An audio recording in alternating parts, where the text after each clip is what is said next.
నమస్తే, నా పేరు రామకృష్ణ. మీరు చూస్తున్నారు అగ్రిటెక్ తెలుగు. ఇప్పుడు మనతో ఉన్నటువంటి ట్రాక్టర్ వచ్చేసి మహీంద్రా 3140 ఓజా అనేటువంటి మోడల్. మార్కెట్లో ఉన్నటువంటి కాంపాక్ట్ మోడల్లో 40 HP మొట్టమొదటిదని చెప్పొచ్చు. అలాగే ఇది ఒక మంచి రోబోటిక్ ట్రాక్టర్. కార్లో ఎటువంటి ఫీచర్స్ అయితే ఉంటాయో దానికన్నా అడ్వాన్స్డ్ ఫీచర్స్ తోటి వచ్చినటువంటి ట్రాక్టర్. ఇది వచ్చేసి డిఐ ఇంజిన్తో రావడం జరుగుతుంది. ఎటువంటి వైబ్రేషన్ లేకుండా అసలు ట్రాక్టర్ మీద పెద్ద అనుభవం లేని వాళ్ళు కూడా అసలు సింపుల్గా ఎటువంటి ప్లేస్లోనైనా సరే, ఎటువంటి రోడ్లోనైనా బాగా కన్వీనియంట్గా డ్రైవ్ చేయడానికి అయితే మంచి ఆప్షన్ అని చెప్పొచ్చు ఈ ట్రాక్టర్ వచ్చేసి. ఈ ట్రాక్టర్ సంబంధించి ఈ ఫీచర్స్ ఏమున్నాయి, అసలు ఏంటనేది ఇది కొత్తగా కృష్ణా జిల్లాకు చెందినటువంటి శ్రీకాంత్ రెడ్డి గారు అయితే ఒక వారం క్రితం తీసుకోవడం జరిగింది. అసలు ఈ ట్రాక్టర్ గురించి రైతు మాటలో అయినా అసలు ఏమేమి ఫీచర్స్ ఉన్నాయి, రైతులకి ఏ విధంగా ఉపయోగపడతాయి అన్ని విషయాలు అయితే కనుక శ్రీకాంత్ రెడ్డి గారిని అయితే అడిగి తెలుసుకునే ప్రయత్నం చేద్దాం. ఇంకా మీరు మన ఛానల్ సబ్స్క్రైబ్ అవ్వకుండా చూస్తుంటే తప్పకుండా సబ్స్క్రైబ్ అవ్వండి. పక్కన ఉన్న బెల్ ఐకాన్ క్లిక్ చేసి నోటిఫికేషన్స్ ఎనేబుల్ చేసి పెట్టుకోండి.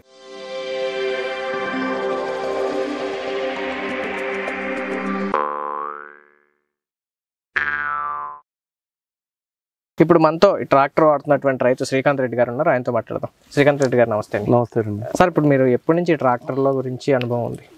ఒక 9-10 సంవత్సరాల నుంచి ఉందండి. ఓకే, వేరే ట్రాక్టర్ వాడారు కదా? వేరే ట్రాక్టర్ వాడారు. ఇప్పుడు మీరు ఈ ఓజా 40 HP మోడల్ అయితే తీసుకొచ్చారు కదా, ఎన్నాళ్ళ క్రితం తీసుకొచ్చారు? అసలు దీని పర్ఫార్మెన్స్ ఎలా ఉంది, దీని ఫీచర్స్ మీకు ఎట్లా ఉపయోగపడుతుంది, కొంచెం వివరంగా చెప్తారా? ఇది మేము అంతకుముందు వేరే బండి వాడుతున్నాము. ఇప్పుడు మన కంపెనీ వాళ్ళు కలిసి మా దాంట్లో కొత్త మోడల్ వస్తుందండి అని అడిగారు. అడిగితే మాకు ఇట్లా మామిడి తోటకు అవసరం అవుతుందండి అన్నాము. అంటే మా దగ్గర ఒక మోడల్ వచ్చిందండి, చెట్ల కింద బాగా తిరుగుద్ది, హార్స్ పవర్ వచ్చేసి 40 ఉందన్నారు. అందుకని మేము ఇట్లా చూద్దామని వెళ్ళాము షోరూమ్కి. బండి చూపించారు, చూస్తే బాగానే అనిపించింది. ఒక వారం అవుతుందండి బండి తీసుకొచ్చి. ఎక్కడండి తీసుకుంది? ఇది తనిష్ మోటార్స్ విజయవాడ అండి. విజయవాడ. ఓకే సరే, దీంట్లో అసలు ఏంటి ప్రత్యేకత? అంతా కూడా రోబోటిక్ ట్రాక్టర్, ఒక కారు డ్రైవ్ చేసినటువంటి అనుభవం వస్తుందని చెప్పేసి కంపెనీ వాళ్ళు చెప్తున్నారు. ఇప్పుడు నేను డ్రైవ్ చేసినాక కూడా నేను అదే ఫీల్ అవుతున్నాను. మీ అనుభవంలో అసలు దీని గురించి ఏం చెప్తారు? అసలు ఏం ఫీచర్స్ ఉన్నాయి, కొంచెం క్లియర్గా చూపించరా? వంటి కంపెనీ వాళ్ళు అంటే మాకు ప్రొడక్టివిటీలో తేడా ఇచ్చామని చెప్పారు. ఏమిటని నేను అడిగాము. అడిగితే ఈ బండి వచ్చేసి 3 రకాలుగా నడుస్తుందండి అని చెప్పారు. ఒకటి ఏంటంటే డిజైన్లో మార్పు చేసామండి అని చెప్పారు. ఇంకోటి ఏమో మీకేదో ఫోన్ల మీద పనిచేస్తుంది అనుకుంటా చెప్పారు. ఇంకోటి ఏమో రోబో మోడల్ లాగా కొంచెం బటన్లు వేసుకుంటే అయ్యే వాటంతా మూవ్ తీయండి అని చెప్పారు. ఏంటని చూపించాం. చూస్తే ఏంటంటే దీంట్లో వచ్చి గేర్ వచ్చేసి క్రేపర్ గేర్ ఒకటి ఇచ్చారండి. మాకు విత్తనాలు వేసుకుంటాకి స్లోగా నడుస్తుంది గేరు. కావాలంటే క్రేపర్లో పెట్టుకుంటే బాగా 0.3 నుంచి 23 కిలోమీటర్ల వరకు అని చెప్పారు. అది చూసాం, బాగానే ఉంది. నెక్స్ట్ వచ్చేసి ఇంజిన్ సైడ్ వచ్చేసి 3D ఇంజిన్ అని చెప్పారండి. అది అంటే ఇంజిన్ సౌండ్ అది తక్కువగా ఉంది బాగా. బండిలో కొంచెం కదలికలు వైబ్రేషన్లు ఉంటాయి అంటారు కదండి, అవి కొంచెం తక్కువగా ఉన్నాయి. ఇంకా తర్వాత వచ్చేసి ఈ గేర్ ఒకటి ఇచ్చారండి. ఈ గేర్ సిస్టంలో ఏంటంటే మాకు 12 రివర్స్ 12 ఫార్వర్డ్ అని చెప్పారు. అంటే ముందుకి 12 వెనక్కి 12 వెళ్తాయండి అని చెప్పారు. అది కొంచెం మాకు ఉపయోగపడుద్దులే అని అనుకున్నాం. అది కొంచెం చెట్ల కింద స్లోగా తిరగాల్సి వద్ది, మామూలు చోట్ల కొంచెం స్పీడ్గా వెళ్ళాల్సి వద్దు అని అవి చూసాం. ఈ స్టీరింగ్ ఏంటంటే చెట్టు కొమ్మలు ఎలా వచ్చినప్పుడు కొంచెం ఇట్లా కొంచెం కింద కొంచుకోవచ్చు, లేదంటే పైకి లేపుకోవచ్చు, లేదా కిందకి దింపుకోవచ్చు. ఇది ఒకటి ఇచ్చారండి. తర్వాత వచ్చేసి ఇది షటిల్ షిఫ్టర్ అని చెప్పారండి. మనం మామూలు గేర్లు ఏ గేర్లో ఉన్నా ఈ గేర్ వచ్చేసేపటికంటే క్లచ్ మీద కాలేసి ఫార్వర్డ్ తీసుకెళ్ళవచ్చు, అదే గేర్లో రివర్స్ తీసుకెళ్ళవచ్చు. ఈ గేర్ యాజ్ టీజ్గా మార్చుకోకుండా ఉంచవచ్చు, అదొకటి చెప్పారండి. తర్వాత వచ్చి ఈ వెట్ P2 అని ఒకటి చెప్పారండి. ఇది అంతకుముందు మా ట్రాక్టర్లో లేదు. ఇప్పుడు దీంట్లో ఏంటంటే ఇది సౌండ్ లేకుండా, వేరే లెవర్ లేకుండా ఒక చిన్న బటనే ఇట్లా నొక్కి తిప్పేస్తే P2 ఆన్ అవుతుందండి. మళ్ళీ ఆగిపోవాలంటే పైన ఇట్లా ఒకసారి ప్రెస్ చేస్తే పైన ఆగిపోతుందండి. అది P2 చెప్పారు. అది బాగానే మూవ్ అవుతుందండి, సౌండ్ ఏమి లేదు, అంతవరకు బాగుంది. ఈ బండి చిన్న యాప్లోనే 4 వీల్ డ్రైవ్ ఇచ్చారు. 4 వీల్ డ్రైవ్ అయితే మనకి ఎక్కడన్నా కొంచెం మెరకుండా లోతులు పల్లాలంటే బండి నడకటాక లాగటాక బాగుంది, ఎంతవరకు చెప్పారు. తర్వాత వచ్చేసి ఈ హెడ్ లైట్స్ ఒకటి నైట్ పూట పని చేసుకోవటానికి తోటలు కదండి, కొంచెం సాయంత్రం చీకటి పడుద్ది. ఆ లైట్లు అనేది బాగా దూరంగా వెలుతురుగా బ్రైట్గా ఉండటం కోసం లైట్లు చేసేవాడి. మొన్న ఒక రోజు లేట్ అయిపోయింది, ఆ రోజు కొంచెం నైట్ పూట పని చేసాం, లైట్లు దూరంగా బాగా పడుతున్నాయి, క్లారిటీ బాగుంది. దీని ద్వారా ఏమేమి పనులు చేశారండి? కొత్తగానే కొన్నారు కదా రీసెంట్? ప్రస్తుతం కల్టివేటర్ రోటివేటర్ వేసామండి. ఇంతవరకు ఇంకా వేరే చేయలేదు. ఇంకా ఒక్కోటి ఇంప్లిమెంట్స్ కంపెనీ వాళ్ళు ప్రొవైడ్ చేస్తా ఉన్నారు, చూస్తున్నాం. ఓకే, వర్కింగ్ ఎలా ఉంది? వర్కింగ్ పెర్ఫార్మెన్స్ బాగానే ఉందండి. మా డ్రైవర్ కూడా బాగుందని చెప్పాడు, నేను తోలు చూశాను. దుక్కులు దున్నే రొటవేటర్ వేసాను, దుక్కు దున్నాను, బాగుంది. ఓకే, ఏమేమి పనులు చేసుకోవడానికి అనుకూలం అసలు మీకు తెలిసిన? అంటే ఈ సిస్టంలో పనిచేసేదంటే మేము అంత ముందు వాడిన బండి ఏం చేసేవాళ్ళం అంటే ఇటు మా గాడి వాడేవాళ్ళం, మెట్టకే వాడుకునేవాళ్ళం. ఇప్పుడు ఇది కూడా సేమ్ 4 వీల్ డ్రైవ్ ఇచ్చారు కాబట్టి మా గాడి కూడా బరువు కూడా తక్కువ అని చెప్పారండి. 1325 రూపాయలు ఎంతో చెప్పారు. అది బరువు తక్కువ ఉన్నప్పుడు మాగాళ్ళలో కూడా యాక్టీస్గా దిగిపోయి రోటోవేటర్ వేసుకుంటే బాగా యాప్ట్గా ఉంటుంది మాకు. ఓకే, ఇంకేమేమి ఫీచర్స్ ఉన్నాయి మీరు అబ్జర్వ్ చేసిన? ఇప్పుడు ఇంతవరకు చెప్పారు. రెండో దాంట్లోనేమో ఏదో టెలిమాటిక్ అని చెప్పారండి. టెలిమాటిక్ అంటే మీకు ఫోన్కి వస్తాయండి, బండి ఎక్కడ తిరుగుతుంది, ఏం పని చేస్తుంది, ఎంత పని చేస్తుంది అనేది. జియో ఫెన్సింగ్ కూడా చెప్పారు. జియో ఫెన్సింగ్ కూడా అంటే బండి ఎక్కడికి వెళ్తుందని కూడా చెప్పారు, మీరు ఎక్కడ చూసుకోవచ్చు అనుకుంటా అని చెప్పారు. తర్వాత మీరు ఇంకా ఇస్తారండి, మొన్న తెచ్చాము, అది ఇన్బుల్ట్ అని చెప్పారు, ఫోన్ కనెక్షన్ ఇస్తామన్నారు. తర్వాత వచ్చి ఇంజిన్లో ఏదన్నా సర్వీసు లేట్ అయినా మనకి ఇబ్బంది అయినా ఫోన్కి అలర్ట్ వస్తున్నారండి. అదొకటి, క్రిటికల్ అలర్ట్ ఒకటి, సర్వీస్ అలర్ట్ ఒకటి. తర్వాత మనం బండిలో ఆయిల్ ఎంత ఉంది, పోపించుకోవడం తక్కువైందో మన డ్రైవర్ని పంపించేస్తాం, ఆయిల్ ఎంత ఉందో తెలియదు. అది డీజిల్ మానిటరింగ్ కూడా అని చెప్పారండి. అంటే ట్యాంకులు ఎంత ఉంది, తగ్గిందా, ఎక్కువ ఉందా, లేకపోతే మధ్యలో డ్రైవర్ ఏమైనా ఇచ్చేసాడా తెలిసిపోద్దని చెప్పారు. తర్వాత సర్వీస్ వాళ్ళు చెప్పాను కదా, అదొకటి చెప్పారు. తర్వాత ఏమన్నా ట్రాలీ కట్టుకుని ఏమన్నా ఎన్ని ట్రిప్లు వేసామో తెలుసుద్దని కూడా చెప్పారండి. అది అంతవరకు చెప్పారండి. అది ఇంకోటి తర్వాత వచ్చేసి మాకు ఈ టెక్నికల్గా చెప్పారండి, రోబో ఏదని చెప్పారు. అదేంటని అడిగితే దాంట్లో అక్కడ సైడ్ రైట్ సైడ్లో ప్యానల్ ఇచ్చారండి. మామూలుగా మాకేమో అంతకుముందు లెవర్లో డీసీ లెవర్లో పీసీ లెవర్లోని రేకు బద్దలు వచ్చాయి. ఇప్పుడు అలా కాకుండా ఒక ప్యానల్ బోర్డు ఇచ్చి దాంట్లో ఇచ్చారండి. అది ప్లాస్టిక్ది టైప్లో, అంటే బాగా హెవీగా ఇచ్చారు. దాని పక్కన ఒక 6 బటన్లు, ఒక 4 తిప్పే చక్రాలు, నాబులు అంటారు చూడండి, అవి ఇచ్చారండి. అవి ఇచ్చేటప్పుడు ఏంటంటే అది దేనికండి అని అడిగాము. అడిగితే చెప్తానండి, పైకి చెప్తాను. ఇది వచ్చేసి డీసీ లెవెల్ పీసీ లెవెల్ అని చెప్పారండి. ఇది వచ్చేది యూకేఎల్ అని చెప్పారండి. మనం కల్టివేటర్ ఇప్పుడు స్పీడ్గా లేపుకోవాలన్నా దింపుకోవాలన్నా బటన్ పనిచేస్తుందండి. తర్వాత వచ్చేసేపటికి ఈ డీసీ నాబ్ అని ఒకటి ఇచ్చారండి. దీంట్లో ఈ డీసీ నాబ్ ఆన్ చేస్తేనే ఇవన్నీ పనిచేస్తాయి అని చెప్పారండి. ఇది ఆఫ్లో ఉన్నప్పుడు ఏం పని చేయవు అట్లా అని చెప్పారు. తర్వాత వచ్చేసి హార్డ్ సాయిల్ అని ఉంటుందండి. హార్డ్ సాయిల్ ఉన్నప్పుడు ఈ బటన్ వాడుకోమన్నారు. తర్వాత వచ్చేసి హైడ్రాలిక్ ఎంత ఎత్తు ఎగవాలి, ఎంత లోతు దిగాలనేది ఈ అడ్జస్ట్మెంట్ చెప్పారండి.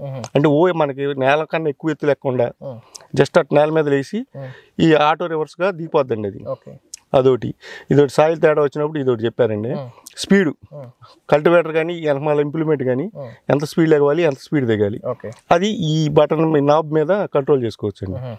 తర్వాత ఇంకోటి చెప్పారండి, ఇది ఆటో బ్రేకింగ్ అని చెప్పారు. ఈ బటన్ వేసుకున్నప్పుడు ఏంటంటే ఆటోమేటిక్గా బండి టర్నింగ్ తీసుకునేటప్పుడు అట్లా ప్రెస్ చేయటం. బండి 10 కిలోమీటర్ లోపల ఉన్నప్పుడు ఆటోమేటిక్గా బ్రేక్ పడుతుందండి చేలో ఫీల్డ్ వర్క్లో. అది చూసాం, టెస్టింగ్ బాగానే ఉంది. తర్వాత వచ్చేసి ఆటో పీటీ ఓడి చెప్పారండి. ఆటో పీటీ ఏంటంటే బండి ఎప్పుడన్నా మనం రోటోవేటర్ తగిలించుకుని వెనక్కి వెళ్తున్నాం అనుకోండి, వెనక్కి వెళ్ళినప్పుడు పీటీ ఆగిపోద్దండి. పీటీ ఆగిపోయినా మనకు ఉపయోగం లేదండి. ఏంటి అని అడిగితే ఆటోమేటిక్గా ఇంప్లిమెంట్ కూడా లేచుద్దని చెప్పారండి. ఆ ఆటోమేటిక్ ఇంప్లిమెంట్ కూడా లేపుతుందండి ఈ బటన్ నొక్కుంటే, అదొకటి చెప్పారు. తర్వాత ఏమన్నా సాయిల్లో రాయి ఏదైనా పట్టింది అనుకోండి, బటన్ ఉంటుంది, ఆ బటన్ అట్లా టచ్ చేసి వదిలేస్తే ఆటోమేటిక్ లేచి మళ్ళీ ఎదరికి వెళ్ళిపోద్దండి, బండి మూమెంట్ ఇచ్చేద్ది. అది మనకి ఈ బటన్లు పనిచేస్తున్నాయి లేదనేది ఇక్కడ నొక్కగానే గ్రీన్ లైట్ వెలుగుద్దండి. గ్రీన్ లైట్ వెలిగినప్పుడు అది వర్కింగ్ చేస్తున్నట్టు. తర్వాత ఇంకొక బటన్ ఉంది. ఈ బటన్ వచ్చి మనం ట్రాలీ రేలుచుకుని ట్రాలీ లేపుకోవాలన్నప్పుడు ఇట్లా ప్రెస్ చేసి ఉంచామనుకోండి, ఆటోమేటిక్ హైడ్రాలిక్ వేసుద్ది. దిగాలనుకున్నప్పుడు మళ్ళీ ప్రెస్ చేసామనుకోండి, హైడ్రాలిక్ ఆటోమేటిక్ దిగిపోద్ది. ఈ లెవర్లో ఏమి యూజ్ చేయవసరం లేదు. ఈ లెవర్లు ఎందుకండి? ఈ మామూలుగా పొజిషన్ కంట్రోల్ అండి, ఇంప్లిమెంట్ పైకి లేపుకోవటానికి కింద దింపుకోవటానికి. ఇవి కూడా ఉంది కదా, ఇవి అందుకే కాదంటే రోబోటిక్ ఇచ్చాడు కదా, వీటి నువ్వు యూజ్ చేసే పని లేదు. ఈ బటన్ ఏదో ఆన్ చేసుకున్నాము, వీటి జోలికి వెళ్ళే పని లేదు. మనం ఈ పని తగ్గటం కోసం మాకు రైతు వారికి ఏంటంటే బటన్ ఆన్ చేసుకుని ఫీల్డ్ లో పని చేసుకుంటామండి. ఈ లెవర్లతో పని లేదు. ఆటోమేటిక్ గా మనకి ఏ బటన్ కావాలి, రోటోవేటర్ అవసరం లేదనుకోండి, ఒక ఇంప్లిమెంట్ బటన్ వదిలేసేస్తే కల్టివేటర్ ఉందనుకోండి, కల్టివేటర్ రివర్స్ వెళ్ళినప్పుడు పైకి లేసుద్ది, మనం ఎదరికి మూవ్ అవ్వగానే కిందకి వచ్చేద్దండి, దాని అంతా దిగిపోద్ది. ఇంకో దీంట్లో ఒక బెనిఫిట్ ఒకటి ఉందండి, ఇక్కడే ఉన్నప్పుడు ఇంప్లిమెంట్ తగిలించుకుంటే ఒకసారి రెండో వ్యక్తి అవసరం అవుతుంది. ఆ రెండో వ్యక్తి అవసరం లేకుండా దీంట్లో ఒక బెనిఫిట్ ఉందండి, అది మీకు దిగి చూపిస్తాను నేను. అది ఇటు పక్క లెఫ్ట్ సైడ్లో మడ్గార్లకి ఇచ్చారండి 2 బటన్లు. మనం ఇంప్లిమెంట్కి బండికి మధ్యలోకి వచ్చి ఇక్కడ ఇచ్చారండి 2 బటన్లు. ఈ బటన్ నొక్కున్నాం అనుకోండి, కింద దిగిపోద్ది. ఇది నొక్కున్నాం అనుకోండి, అయితే బద్దలు పైకి లేస్తాయి. అప్పుడు ఇంప్లిమెంట్ తగిలించుకుంటే ఈజీగా ఉంటుందండి. అది మీకు మొత్తం మీ అనుభవంలో ఇప్పుడు ఈ వారం రోజులే కాబట్టి పూర్తిగా మీరు దాని గురించి పూర్తిగా అన్ని ఫీచర్స్ చూడలేదు, కానీ మీకు నచ్చినంత వరకు, మీరు చూసినంత వరకు ఎట్లా ఉందంటారు? ప్రస్తుతం వరకు అయితే బాగుందండి. ఎందుకంటే ఒకరితో పని లేకుండా ఒకవేళ డ్రైవర్ వచ్చినా రాకపోయినా ఏం చేసుకుంటాకైనా బాగా అనిపించిందండి బండి. అదొక సాటిస్ఫాక్షన్ ఉంది. జనరల్గా ఇప్పుడు ట్రాక్టర్ తోలాలంటే మంచి వైబ్రేషన్, కొంచెం ఒళ్ళంతా కదిలిపోతుంటది ట్రాక్టర్. అవునండి. ఇప్పుడు మరి వాటాక్ ఏంటంటే ఇప్పుడు రోబోమోటిక్ మూలన పద్దాక లివర్ లేపటం, పీటీఓ లివర్లు ఆన్ చేయటం లేదండి.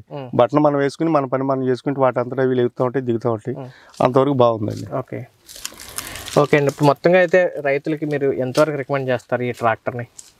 ఇది వరకు ప్రస్తుతానికి అయితే సాటిస్ఫాక్షన్ అండి. తీసుకోవచ్చు. ఓకే. బండికి ఇబ్బంది లేదు. ఇప్పుడు అన్ని పనులు కనుకోండి, మామూలుగా వచ్చిన బళ్ళు 40 హార్స్ బళ్ళలోకి ఈ టెక్నాలజీ రాలేదండి. మేము బయట చూసాము వేరే మోడల్కి, ఈ టెక్నాలజీలు బయట మోడల్స్ లేవు. ఉంటే దీనికన్నా బాగా తక్కువ మోడల్లో ఉన్నాయండి. కానీ ఈ టెక్నాలజీలు కూడా లేవు 4 వీల్లో. దీంట్లో 4 వీల్ డ్రైవ్లో దీంట్లో టెక్నాలజీ ఉంది. దానివల్ల రైతులు తీసుకోవచ్చు. ఓకే. శ్రీకాంత్ రెడ్డి గారు, థ్యాంక్స్ అండి. నమస్తే సార్. శ్రీకాంత్ రెడ్డి గారి డ్రైవర్ నాని గారు మనతో ఉన్నారు. ఈయన ఒక వారం నుంచి దీన్ని తోలుతున్నారు కదా, ఆయన అనుభవం ఏంటో తెలుసుకుందాం. సార్ నమస్తే అండి. నమస్తే అండి. నాని గారు, ఇప్పుడు మీరు ఈ వారం నుంచి ట్రాక్టర్ తోలుతున్నారు కదా, అసలు మీ అనుభవంలో దీని మీద మీ అభిప్రాయం ఏంటి? మిగతా ట్రాక్టర్ల కన్నా ఇది నాకు బెటర్ అనిపించిందండి. ఎందువల్ల అంటారంటే ఇది 4 వీల్ డ్రైవ్. ఎందుకంటే 30 డిగ్రీ కట్ అవ్వగానే నేను కాలుతో బ్రేక్ వేయాల్సిన అవసరం లేదు. ఒక విషయం మీకు చెప్పాలంటే, మిగతా బళ్ళకైతే 2 చేతులకి 2 కాళ్ళకి పని ఉంటుంది. దీనికైతే ఒక చేతికి మాత్రమే పని. స్టీరింగ్ చేయండి చాలు, ఆటోమేటిక్గా బ్రేక్ పడిద్ది. లెఫ్ట్ కానీ రైట్ కానీ బ్రేక్ పడిద్ది. ఎదరికి వచ్చినప్పుడు పీటీఓ గేర్ ఆగిపోద్ది, వెనక్కి వెళ్ళినప్పుడు ఆటోమేటిక్గా అది లేస్తుంది.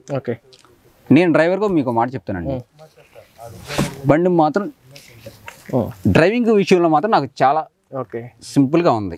మిగతా బళ్ళ కన్నా చాలా తేలిగ్గా ఉందంటారు. తేలిగ్గా. ఓకే. ఇప్పుడు ఇది వైబ్రేషన్ ఉండదు అంటున్నారు. వైబ్రేషన్ ఉండదని చెప్తున్నారు. ఉండదు అసలేమి. మామూలుగా మిగతా ట్రాక్టర్లు తోలినప్పుడు ఒక రోజంతా పని చేస్తే కొంచెం ఒళ్ళు నొప్పులు అంటుంటారు కదా, కొంచెం ఇబ్బందిగా ఫీల్ అవుతారు. దీని మీద మీ అభిప్రాయం ఏంటి? దీని మీద మిగతా బళ్ళు అంటారు చూసారా, మిగతా బండి మీద ఉన్నసేపు ఏం తెలియదండి. బండి తెగగానే ఒళ్ళు నొప్పులు అయితే వస్తాయి మామూలుగా, నార్మల్గా ఎవరైనా సరే. ఈ బండి విషయంలోకి వచ్చేవాడికి ఒళ్ళు నొప్పులు అనేవి ఏముండవు. దానికి 2 చేతులకి 2 కాళ్ళకి పని కాబట్టి దీనికి ఆ విషయం ఉండదు. సింపుల్ గా కూడా పవర్ స్టీరింగ్ సిస్టమ్ బట్టి మొత్తం అటుపక్క కానీ ఇటుపక్క కానీ ఓన్లీ స్టీరింగ్ మీద చేయి పెడితే చాలు, వెనక కానీ ముందు కానీ. ఇప్పుడు వెనకాల ఆప్షన్స్ అన్ని కూడా కొంచెం మిగతా కంటే కొంచెం గందరగోళంగా ఉన్నాయి అనిపిస్తుంది నాకు. మీరేమంటారు? గందరగోళంగా ఉందంటే అది కొత్తలో ఎవరికైనా అలాగే, నాకు కూడా ఫస్ట్ అలాగే ఉందండి. ఎన్ని రోజులు పట్టింది నేర్చుకోవటానికి? ఎన్ని రోజులు పట్టిందంటే నాకు 2-3 గంటలు పట్టిందండి అంతే. 2-3 గంటలు? 2-3 గంటలు బండి అలవాటు అయిపోయింది. ఓకే. తేలికైనా సింపులే, చాలా సింపుల్. కారు ఇక ఓన్లీ కారు అంతే, ఒళ్ళు అలవదు. సీట్ అడ్జస్ట్మెంట్ కానీ, ఈ లివర్లు కానీ, వెయ్యి అన్నా కానీ ఓకే. ఒక చేతికి పని అండి. ఓకే. మన కాళ్ళకు బ్రేక్తో కానీ క్లచ్తో కానీ దేంతో పని లేదు. ఓకే. బండి మాత్రం తీసుకోవచ్చు, ఎవరైనా వాడుకోవటానికి ఎవరైనా తీసుకోవచ్చు. ఓకే. నేను డ్రైవర్గా చేసాను కాబట్టి నేను చెప్తున్నాను. ఓకే. చాలా సింపుల్. ఒక డ్రైవర్ సుఖపడాలంటే ఇలాంటి బండి తీసుకోవాలండి. ఓకే. అంటే మీకు జీతం తగ్గించవచ్చు. ఓకే, థ్యాంక్స్ అండి. ఓకే. ఇదండి, చూశారు కదా. ఇప్పుడు ఈ మహేంద్ర ట్రాక్టర్ సంబంధించి 3140 ఓజా మోడల్. ఇది వచ్చేసి 40 హెచ్పీలో కాంపాక్ట్ మోడల్ అని చెప్పొచ్చు. మార్కెట్లో ఇప్పటి వరకు 40 హెచ్పీలో ఈ కాంపాక్ట్ మోడల్ అనేది లేదనమాట. అలాగే ఇప్పుడు మనకు డ్రైవర్ మాటల్లో వింటే కనుక అసలు డ్రైవర్కి దీనంత సుఖం ఇంకో ట్రాక్టర్ లేదని చెప్తున్నారు కదా. అయితే ఇక దీంట్లో ఫీచర్స్ కూడా చాలా అడ్వాన్స్డ్గా ఉన్నాయి, అన్నిటికీ కూడా అనుకూలం అని చెప్తున్నారు. ఈవెన్ దమ్ములకు కూడా ఎటువంటి వర్షంలోనైనా సరే అన్నిటికీ కూడా అనుకూలం. బయట అన్ని కూడా కంట్రోల్స్ అన్ని కూడా ఇప్పుడు డ్రైవర్ చెప్తున్న మాటలు ఏంటంటే ఒక్క చేత్తో మొత్తం దీన్ని హ్యాండిల్ చేయొచ్చు అని చెప్తున్నారు కదా. మరింత సమాచారం కోసం మీ దగ్గరలో ఉన్నటువంటి మహేంద్ర డీలర్ని అయితే సంప్రదించండి. వీడియో నచ్చినట్లయితే లైక్ చేయండి. ఇంకా మీరు మన ఛానల్ సబ్స్క్రైబ్ అవ్వకుండా చూస్తుంటే తప్పకుండా సబ్స్క్రైబ్ అవ్వండి. Thank you.